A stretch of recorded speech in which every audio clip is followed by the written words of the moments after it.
Hello student, welcome back to our YouTube channel. Last lecture we have seen respiration, excretion and responsiveness to stimuli and movement. These characteristics we have seen last lecture. And lecture 1 we have seen the growth and the food is necessary for growth.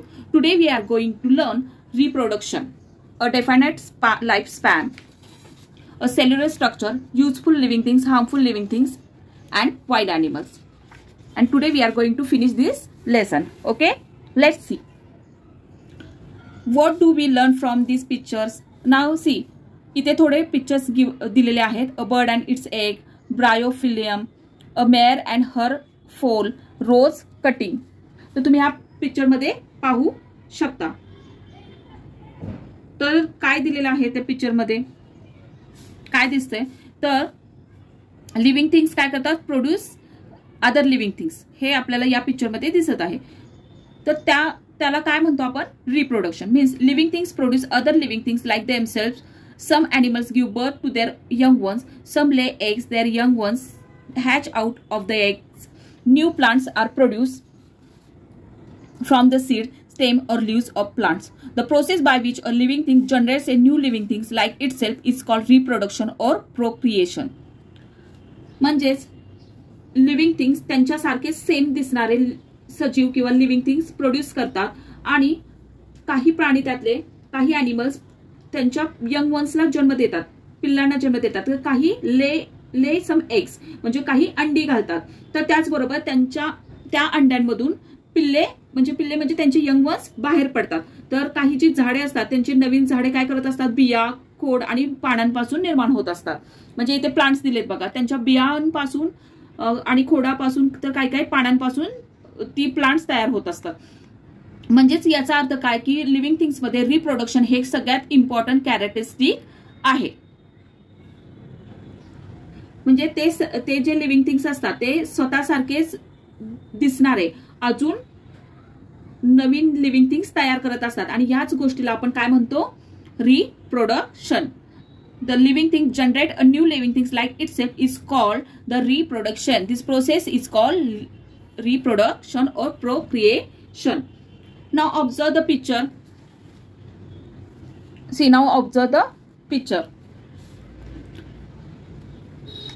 A bird and now observe the picture. A bird and its egg. म्हणजेच काय? तर पक्षी आणि त्याची अंडी. हे ब्रोयोफिलम. आता हे जे आहे प्लांट दिलेलं तर त्या पानांपासून नवीन झाड तयार होतोय. अ मेअर अँड हर फोल म्हणजेच काय? तर ही घोडी आणि त्याचं हे पिल्लू आहे. म्हणजेच काय? हे सेम दोघं एकसारखे दिसतात. त्याच्यानंतर रोज कटिंग म्हणजे काय की फांद्यांपासून नवीन झाड तयार होतंय. म्हणजेच याचा अर्थ काय होतोय की reproduction it is a process of living things generate new living things by itself. It is called reproduction. Now why have so many types of plant and animals been able to survive on the earth even today? म्हणजेच इथे अनेक प्रकारचे प्राणी आणि वनस्पती आजही पृथ्वीवर म्हणजे अर्थवर टिकून कसे राहू शकतात? तर because of reproduction. Every living thing give rise to new ones. त्यामुळे काय होतंय? हे सर्वाइव्ह करू शकतात. Now next, a definite life span. At a certain age of life, living things become capable of reproduction. Later on in life, reproduction stage, their organs become weak and still later their life come to end. In other words, living things die. The lifespan of different animals and plants are different. For example, the lifespan of dog is about 12 to 18 years, while the ostrich lives for 50 years. You may have wondered what exactly the living things are, how they came into being and so on. म्हणजेच काय? Life मध्ये एका विशिष्ट टप्प्यामध्ये living things काय करत असतात? Reproduction करत असतात.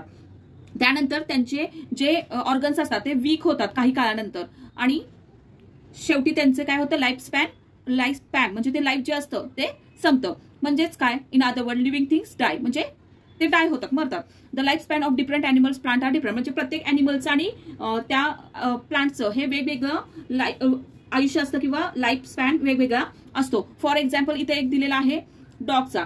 डॉग किती वर्ष लाईव्ह राहू शकतं म्हणजे जगू शकतं? तर 12 to 18 years. वाईल ऑस्ट्रिच किती वर्ष म्हणजे शहामृग किती वर्ष जगू शकतो? 50 वर्ष. You may have wondered what exactly living things are, how they came or being. म्हणजे तुम्हाला कदाचित विचार केला असेल आहे का की नक्की लिव्हिंग थिंग्स काय असतात आणि ते कसे निर्माण होतात.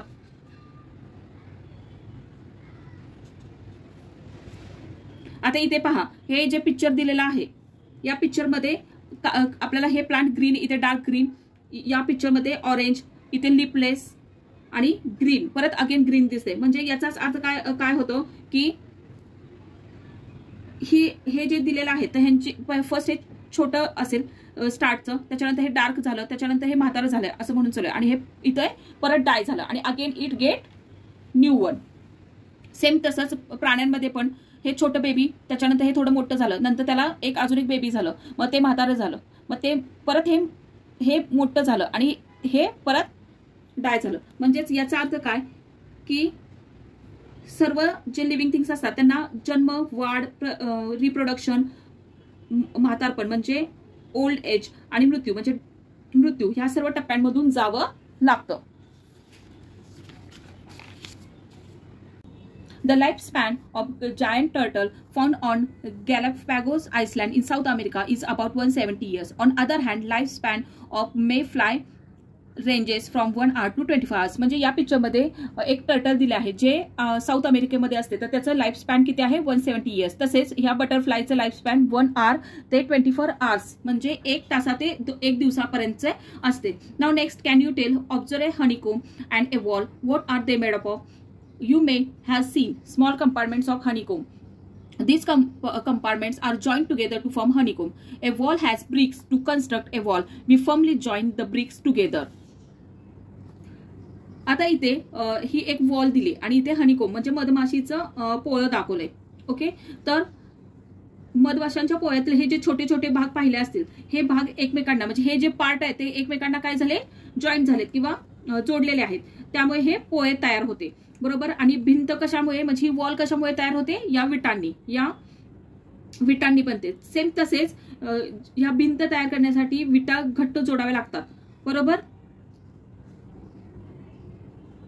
म्हणजे honeycomb and brick wall explain a small units come together to form a structure. म्हणजे हे आपल्याला काय दाखवत आहे की छोटे छोटे युनिट जेव्हा एकत्र येतात तेव्हा एक स्ट्रॉंग स्ट्रक्चर तयार होते.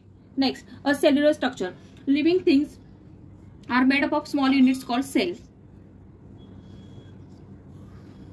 All the actions and process in the bodies of living things are brought about with the help of this microscopic cell. म्हणजेच लिव्हिंग थिंग्स हे अतिशय सूक्ष्म म्हणजे स्मॉल युनिट मध्ये खूप छोट्या छोट्या घटकांनी म्हणजे लहान घटकांनी स्मॉल युनिटनी बनलेले असते. एकदम सूक्ष्म म्हणजे मायक्रोस्कोपिक ते पाहू शकतो आपण असे. तर त्यांच्या जे शरीरात सर्व क्रिया प्रक्रिया ह्या सूक्ष्म पद्धतीने घडत असतात. म्हणजेच action and process in the bodies of living things brought with the help of microscopic cell. म्हणजे ते आपण फक्त मायक्रोस्कोपनीच पाहू शकतो किंवा मॅग्निफाईंग ग्लास असते किंवा रिअल मायक्रोस्कोप त्यानेच आपण हे स्मॉल युनिटमध्ये त्यांच्या होणारे बदल आपण पाहू शकतो. Some living things are made up of single cells. These are called unicellular organism. म्हणजे जे सेल एका सिंगल सेल मध्ये जे लिव्हिंग थिंग्स सिंगल सेल्स मध्ये असतात त्यांना युनिसेल्युलर ऑर्गॅनिझम म्हणतो. तसेच on other hand living things that are made up of many cells are called multicellular organism. आणि खूप साऱ्या सेल्सनी बनलेले जे लिव्हिंग थिंग्स असतात किंवा पेशी असतात त्यांना आपण मल्टीसेल्युलर असे म्हणतो. म्हणजेच काही सजीव हे एका पेशीपासून बनलेले एक पेशीपासून बनलेले असतात त्यांना एक पेशीय युनिसेल्युलर ऑर्गॅनिझम म्हणतो. आणि दुसऱ्या बाजूला जे सजीव अनेक पेशींपासून म्हणजे सो मेनी सेल्स म्हणजे so many cells it is made up by so many cells then it is called multicellular organism. The amoeba and some other micro organisms are unicellular while man, cow, mouse, cockroach, elephant, banyan tree, the onion, etc. are multicellular organism. All characteristics of living things are seen in every cell of a living thing, whether it unicellular or multicellular. आता इथे example दिले ह्या picture मध्ये. Okay, amoeba, पॅराशियम, तर हे सर्व एका sale पासून बनलेले असतात. तसेच man, cow, mouse, cockroach, elephant, banyan tree हे जे पिक्चर्स दिलेले आहेत ते मल्टीसेल्युलर पासून म्हणजे त्यांच्यामध्ये खूप साऱ्या पेशी असतात, सेल्स असतात. तर अमिबा, पॅराशियम याच्यामध्ये फक्त एकच पेशी असते. तर हे cellular structure is main characteristic of living things even though the number of cell may vary. म्हणजेच पेशीय हे जे स्ट्रक्चर ऑफ सेल असते ते खूप इम्पॉर्टंट कॅरेक्टरिस्टिक आहे लिव्हिंग थिंग्स मध्ये, कारण की नंबर ऑफ सेल पासून ह्या सर्व वेगवेगळे लिव्हिंग थिंग्स बनलेले असतात. आता इथे वडाचे झाड दाखवले आहे, परत कांद्याचे रोप दाखवले, म्हणजे onion plant the picture is showing onion plant, banyan tree, snail, elephant,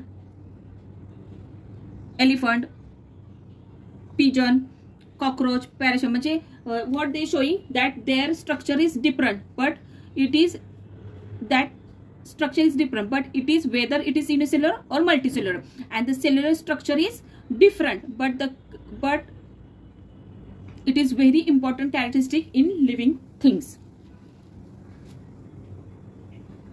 So all living things have cellular structure, some with one cell, some with many. This is the basic unit of life. Now next is useful living things. In what way plant and animals useful to us. म्हणजेच animals आणि plants हे आपल्याला कोणत्या प्रकारे helpful आहेत, useful आहेत ते पाहायचे आहे. युजफुल थिंग्स मीन्स उपयुक्त सजीव. Plants are use to household as well as industry purpose. For example fenugreek, मेथी, पोटॅटो, ओकरा, भेंडी, apple, banana are use as a food, while वस्का, अडुसा, हिराडा, बेहेडा, asparagus are use as a medicine. Animals are so useful to us. Dog, cat, cows, buffalo are kept for domestic uses. Fish, sheep, fowl are used as food, while animals like horses, oxen, camel prove useful in various occupations. The earthworm is very useful in agriculture. म्हणजेच आपल्याला झाडांचा उपयोग फक्त अन्नासाठी नाही तर औषधांसाठी सुद्धा व उद्योगधंद्यासाठी होतो. त्याच्यासाठी त्यांनी तिथे एक्झाम्पल्स दिलेले आहेत. मेथी, पोटॅटो, भेंडी, बनाना हे आपण अन्न म्हणून वापरले जातो, म्हणजे फूड म्हणून आपण ते यूज करतो. तसेच वस्का, अडुसा, हिरडा, बेहडा, ॲस्पॅरगस हे आपण औषधांसाठी मेडिसिन म्हणून यूज करतो. त्याचबरोबर ॲनिमल्स पण युजफुल आहेत. डॉग, कॅट, काउज, बफेलो हे आपण डोमेस्टिक ॲनिमल्स म्हणून, म्हणजे डोमेस्टिक म्हणजे काय ते आपण घरी ठेवतो, पाळतो ते ॲनिमल्स, तर ते म्हणून यूज करतो. तसे फिश, शीप, फॉल हे सुद्धा फूड म्हणजे आपल्याला जेवण म्हणून, म्हणजे अन्न म्हणून आपण त्याचा वापर करतो. त्याचबरोबर हॉर्सेस, ऑक्सन, कॅमल हे सुद्धा आपण आपल्या उद्योगधंद्यांसाठी यूज करतो. त्याचप्रमाणे डॉग हे सुद्धा आपल्या संरक्षणासाठी आपण वापर करतो. While animals like earthworm is very useful in agriculture. त्याचबरोबर गांडूळ हे अतिशय शेतीसाठी उपयुक्त आहे.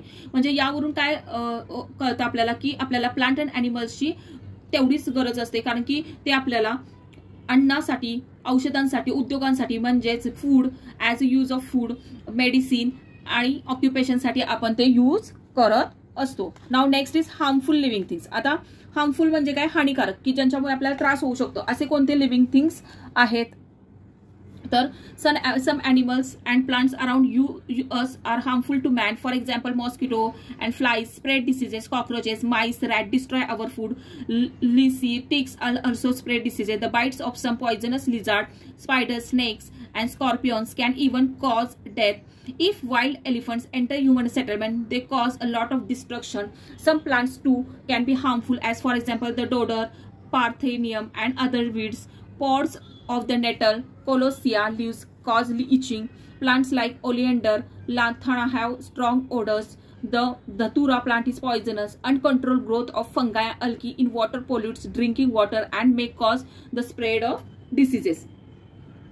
म्हणजेच आता इथे खूप सारे एक्झाम्पल्स दिलेत की जे आपल्याला हार्मफुल आहे, हानिकारक आहेत आपल्यासाठी. तर ते कोणते आहेत? For example mosquito and flies spread diseases. जे डास आणि माशा काय करतात, रोग पसरवतात. Cockroaches, mice, rat destroy our food, म्हणजे जुरळ, उंदीर आपलं अन्न खराब करतात. Lice, ticks also spread diseases.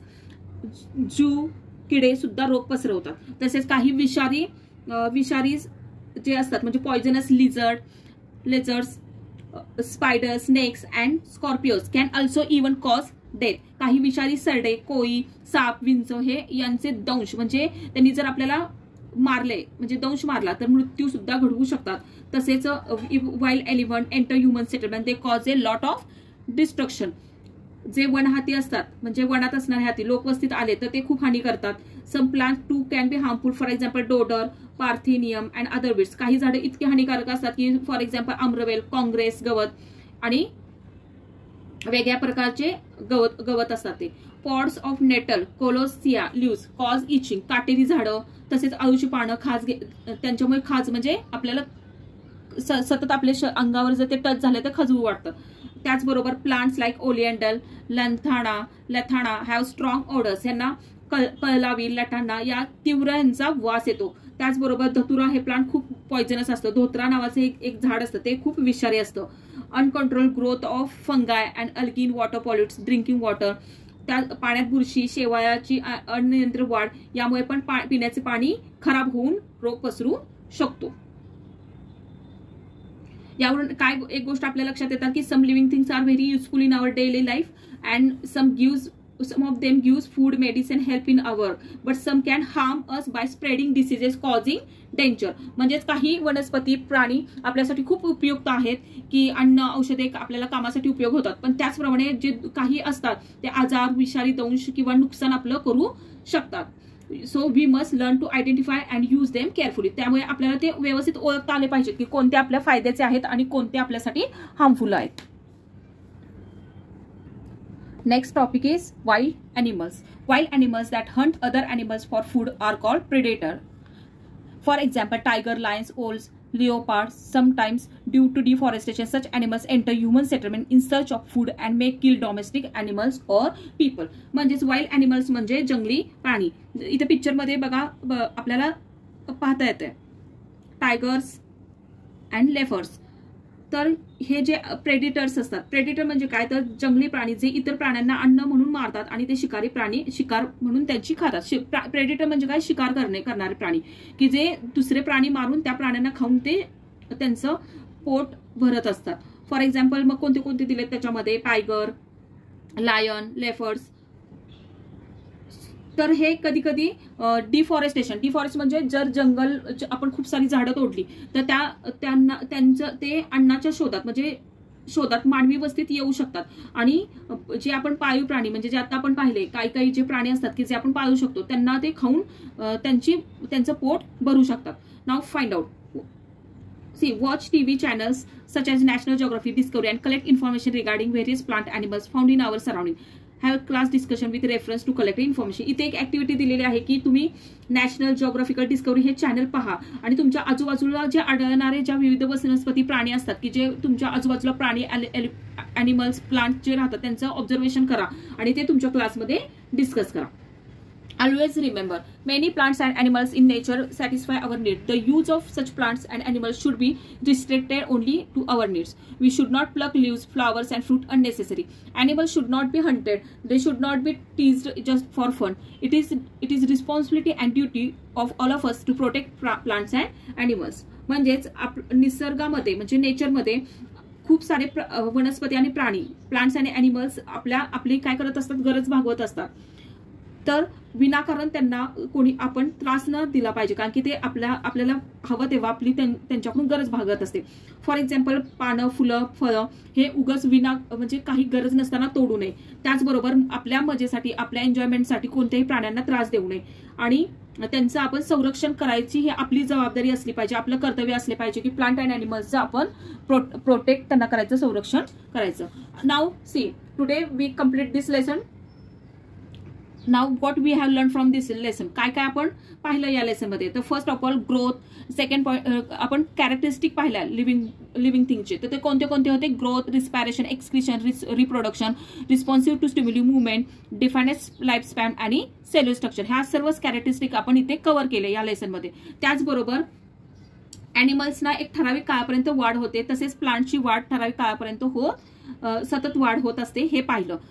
Animals has specific organ for respiration. तर ॲनिमल्सला एक स्पेसिफिक ऑर्गन असतो रेस्पायरेशनसाठी, त्याचबरोबर एक्सक्रिशनसाठी, तेही आपण पाहिलं. एखादी गोष्ट लिव्हिंग थिंग्स काय करतात, एखादी गोष्टी अचानक एखादी गोष्ट घडली तर त्याला रिस्पॉन्ड करतात. हे रिस्पॉन्ड टू स्टिम्युलीमध्ये आपण पाहिलेलं आहे. ते मुवमेंट करतात. त्याचबरोबर त्यांना जसं लिव्हिंग थिंग्स जन्माला आले, बॉर्न झाले, तसं त्यांना डाय म्हणजे ते मरतात सुद्धा. हे आपण पाहिलं की त्यांना एक लाईफ स्पॅन असतो. त्यानंतर many animals we use in daily life. Some animals harmful to us, some animals useful to us, and smallest unit of living things is the cell. या सर्व गोष्टी आपण पाहिल्या की प्राणी वनस्पती हे कसे आपल्यासाठी युजफुल आहेत, त्यांच्यामध्ये कोणकोणते कॅरेक्टरिस्टिक असतात. तर त्यांची वाढ होऊ शकते, त्यांना जसं जन्म घेतात तसं त्यांचा मृत्यू होऊ शकतो. अनवॉन्टेड गोष्टी त्या एका स्पेसिफिक ऑर्गन मधून बाहेर टाकू शकतात, नको असलेल्या गोष्टी. ब्रिदिंग करू शकतो आपण एक स्पेसिफिक ऑर्गन मधून. रिस्पायरेशन, रिप्रोडक्शन, ह्या सर्व गोष्टी लिव्हिंग थिंग्स मध्ये घडत असतात. तर व्हिडिओ आवडले असल्यास लाईक, शेअर, सबस्क्राईब जरूर करा. पुन्हा भेटूया एका नवीन व्हिडिओ सहित किंवा लेसन सहित. तोपर्यंत बाय.